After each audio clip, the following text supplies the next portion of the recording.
आपको advance level की vocabulary मिलने वाली है, यानी कि ऐसी ऐसी वोकैबुलरी आपको मिलने वाली है जो आपने बहुत कम सुना होगा या फिर सुना ही नहीं होगा। आज की स्टोरी में बहुत सारी ऐसी वोकैबुलरी आपको मिलने वाली है जिसको आप लोग नोट डाउन कर लेंगे, कॉपी पेन लेकर हमेशा रखा करें।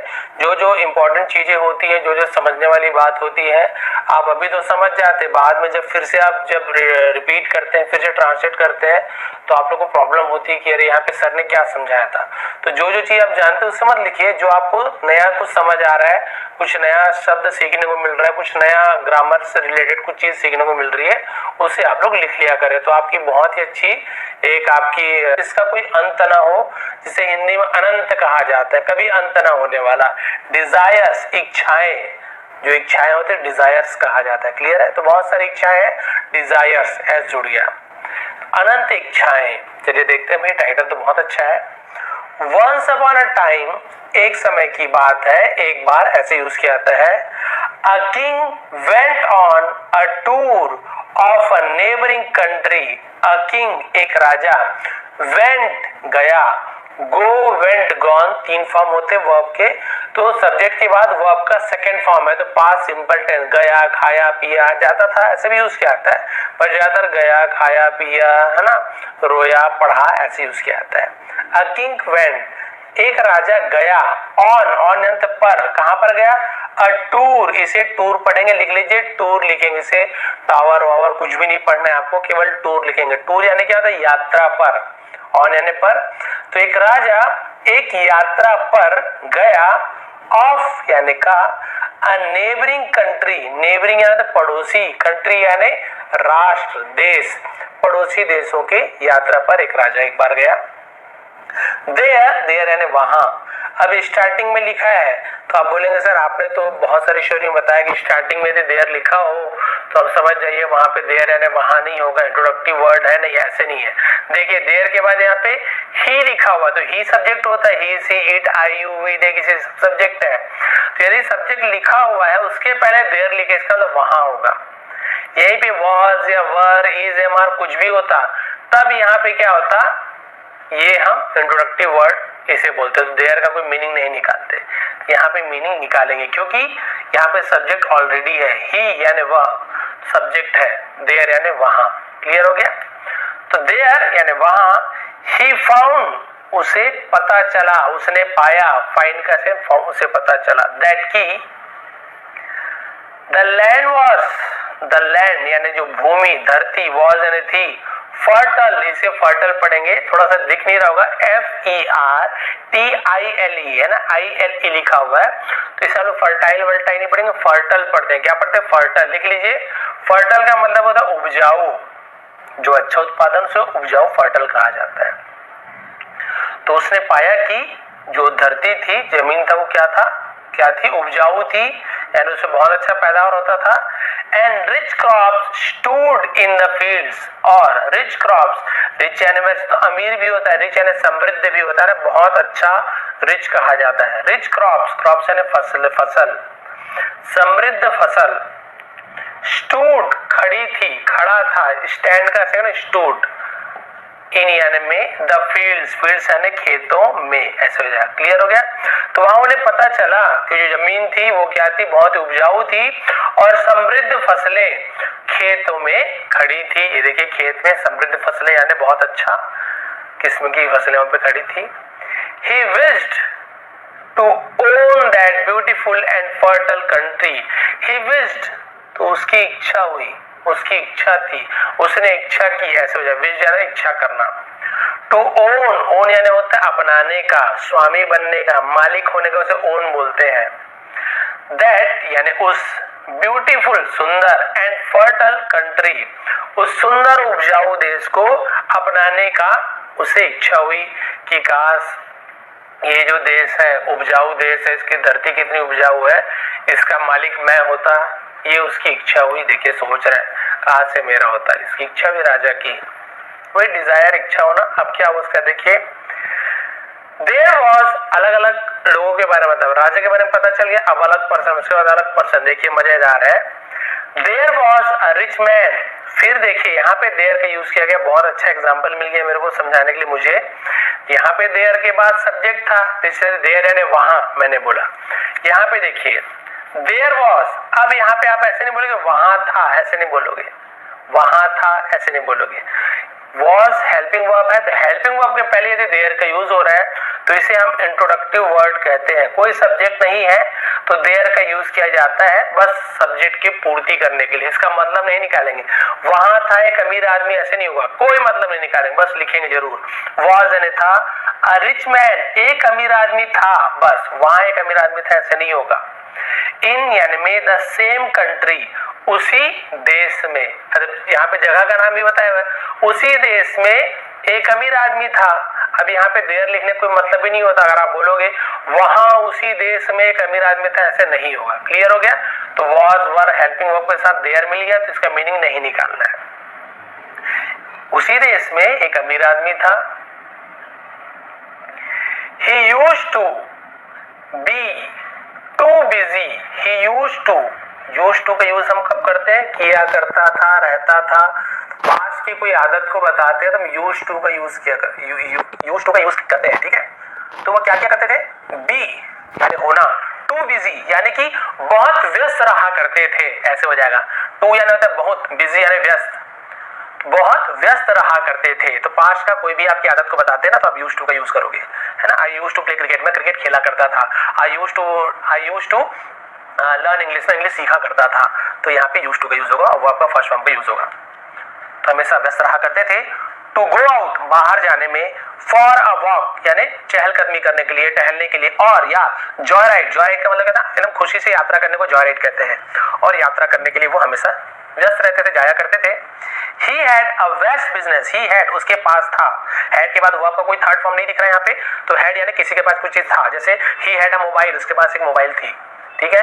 I had a friend, मेरे पास एक दोस्त है, मेरा एक दोस्त था। had यानी किसी के पास कुछ चीज था। He had a vast business. vast का मतलब क्या होता है? वृहद, बहुत बड़ा, विशाल, उसे vast कहते हैं। उसका एक बहुत बड़ा व्यापार था, व्यवसाय था। Scores of servants, scores of servants का मतलब करोड़ों नौकर। अब करोड़ों नौकर तो होंगे नहीं, बट यूज ऐसे कह रहे स्कोर्स ऑफ सर्वेंट्स है, करोड़ों नौकर थे, बहुत सारे नौकर थे। एंड अ बिग हाउस, और एक बड़ा सा घर था। टू लिव इन यानी उसमें रहने के लिए, वहां रहने के लिए बहुत बड़ा घर था उसका। He also set out on that day for sight seeing.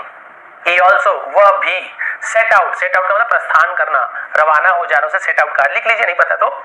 वो भी रवाना हुए, ऑन यानी पर, दैट डे यानी उस दिन, फॉर यानी के लिए, साइट सीइंग। साइट सीइंग का मतलब क्या होता है? दो तीन मतलब होता है। एक मतलब होता है साइट सीइंग यानी दर्शनीय स्थलों की यात्रा के लिए, यानी कि बोलते हैं ना कि यार कौन कौन सा चीज देखने का है अगल बगल घूमने वाला, उसे घूमने के निकलने को भी साइट सीइंग कहा जाता है। और एक साइट सीइंग यानी जगह को देखने जाना, कोई जगह देखने जा रहे हैं उसे देखने जाना, ठीक है।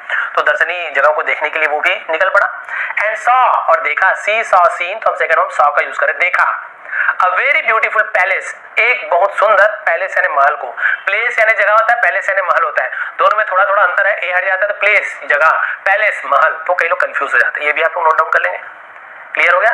तो राजा के बारे में तो पता चल गया, बहुत ही बढ़िया फसल को देखा, बोला इस काश ये राज्य, ये देश मेरा होता। अब उस देश का जो अमीर आदमी था वो क्या बोला? काश ये महल मेरा होता, सुंदर सा महल मेरा होता।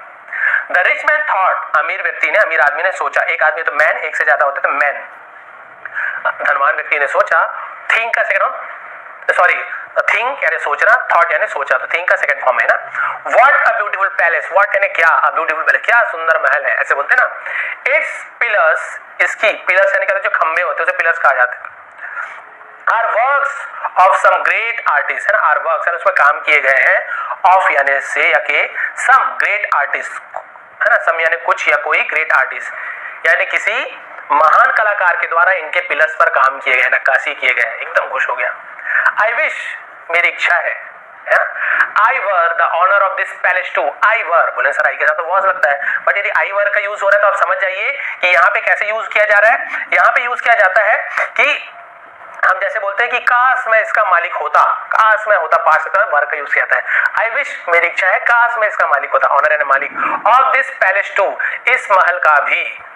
क्लियर हो गया? तो इसे आई वर्ब का यूज किया, कुछ होता, काश मैं से होता, तो वर्ब का यूज किया जाता है। अब ये बोल रहा है काश मैं इस सुंदर, है ना, महल का भी मालिक होता। अमीर व्यक्ति ये सोच रहा है, राजा उसके देश के बारे में सोच रहा है। अब क्या हुआ देखिए, थोड़ा सा इसको छोटा कर लेता हूँ, हाँ, ये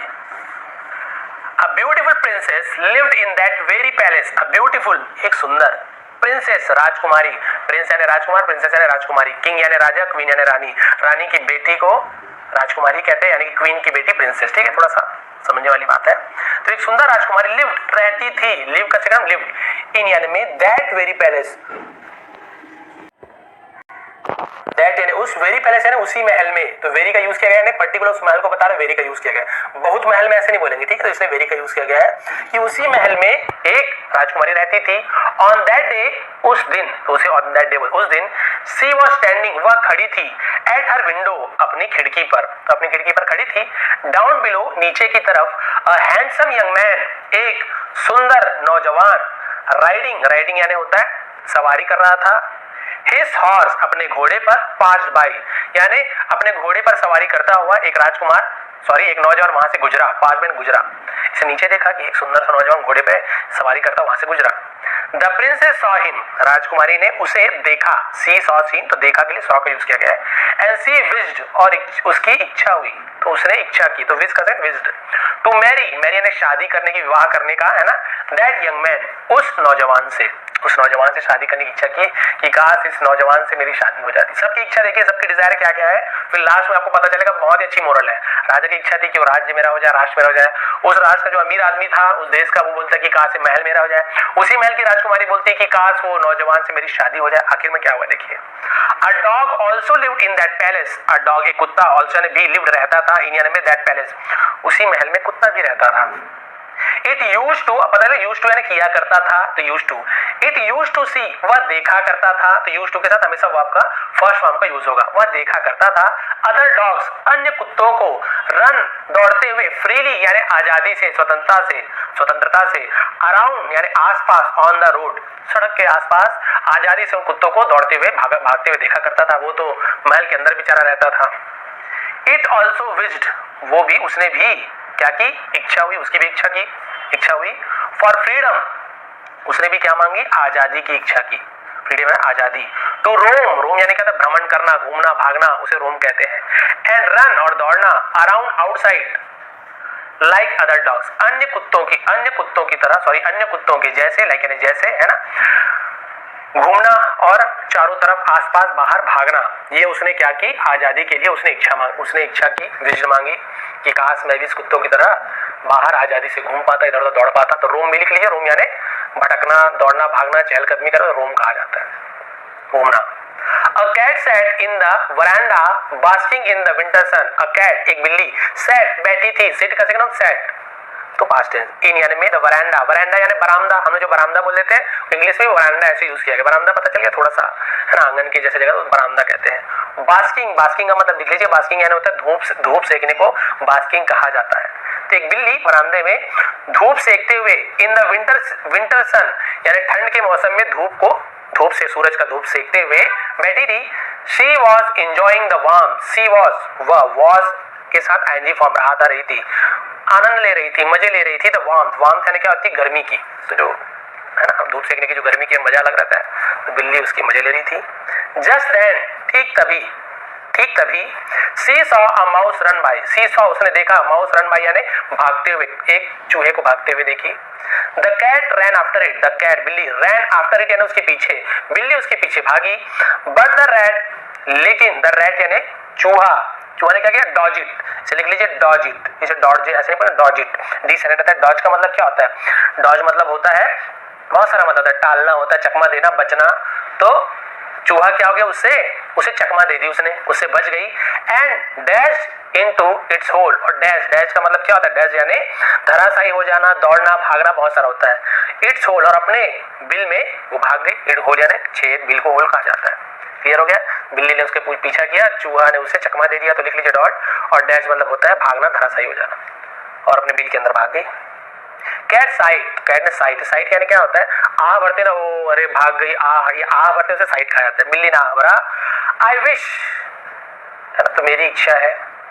आई had caught the rat to eat, है ना, तो had caught past perfect tense, मैंने क्या किया होता, पकड़ा होता, दैट रैट, उस बिल्ली को, टू ईट इट, उसे खाने के लिए, लेजली यानी आलसी यानी आराम से बैठकर, अंडर द वार्म सन, यानी गर्म सूरज, यानी मतलब ना गर्म धूप, तो वहां सन बोल सकते हैं। गर्म धूप के नीचे, अंडर नीचे आराम से उस बिल्ली को काश में पकड़ के खा पाती, ये उसकी इच्छा थी। सबकी इच्छा थी कि लास्ट में बहुत मजा आने वाला है। कुत्ता की इच्छा पता चल गया है ना कि आराम से घूम पाता, बिल्ली बोलती काश में बहुत सारे चूहे खा पाती। The rat ran into the kitchen, अब चूहे की बारी। तो चूहा रैन भागा, तो रन का सेकंड फॉर्म रैन, सेकंड फॉर्म है ना। आप बोलेंगे सर रन को रैन कैसे लिख दिए, बारिश वाला रैन नहीं है, रैन नहीं है, रैन है। तो चूहा भागा इनटू यानी में द किचन, तो टी से तो किचन नहीं पढ़ेंगे, किचन पढ़ेंगे, लेकिन लिखते समय याद रखेंगे किचन लिखेंगे, अब टी लिखेंगे। तो रसोई घर की वो भागी, तो इनटू, जब मोशन में कहीं भाग रहे, मोशन में कहीं गिर रहे, तो इनटू का यूज करते हैं। मतलब इनटू का मतलब भी में होता है, इनका मतलब भी में होता है। पहले से किचन के अंदर था, इन द किचन बोलते हैं। किचन में वो भाग रही है, मोशन में है, तो इनटू का यूज किया जाता है। रसोई घर में भागा, एंड सॉ, और देखा, loads of colourful sweet meat, sweet meats यानी मिठाइयों को स्वीट मीट्स कहा जाता है। बहुत सारे स्वीट्स यानी मिठाइयां होता है, बट एक्चुअल में मिठाई को स्वीट मीट्स कहा जाता है। रंगीन मिठाइयों को, लोड्स ऑफ का मतलब होता है ढेर, यानी ढेरों, बहुत सारे को लोड्स ऑफ कहा जाता है। तो ढेर सारा रंगीन मिठाइयों को देखा किचन में। बिहाइंड यानी पीछे, द ग्लास पैनल यानी जो कांच के जो पल्ले होते हैं, ऑफ द, ये आप लोग ने सुना होगा इसे, है ना, जिसे हम क्या कहते हैं, शेल्फ्स कहते हैं। शेल्फ्स यानी क्या होता है, शेल्फ्स यानी होता है अलमारी को शेल्फ्स कहते हैं, ठीक है, शेल्फ्स। तो अलमारी के पीछे जो कांच का जो पैनल था, पल्ला था, उसके पीछे देखा कि रंग बिरंगी मिठाइयां थी। इट, उसने क्या किया, ड्रूल्ड, अब यहाँ पर फिर एक नया वर्ड मिल गया, इसे हम क्या बोले, ड्रूल्ड। इसे भी लिख लीजिए, मैंने बोला बहुत सारे ऐसे नए वर्ड मिलेंगे जो आपने नहीं सुना होगा, सुना भी होगा तो मीनिंग आपको नहीं पता। ड्रूल्ड का मतलब होता है लार टपकाना, तो उसका क्या हुआ, लार टपकाते, तो ड्रूल्ड, लार टपकना, लालच में। एंड विश्ड, और इच्छा हुई, to eat those lovely treats, उन लवली यानी सुंदर सुंदर, अच्छे, उसे लवली बोलते हैं। ट्रीट्स, ट्रीट्स का मतलब क्या होता है, जो भी रसोई भोजन होता है ट्रीट्स कहा जाता है। उन सुंदर भोजन को, है ना, खाने का उसे मन किया कि काश लार टपकाया, काश में इन सभी मिठाइयों को खा पाती।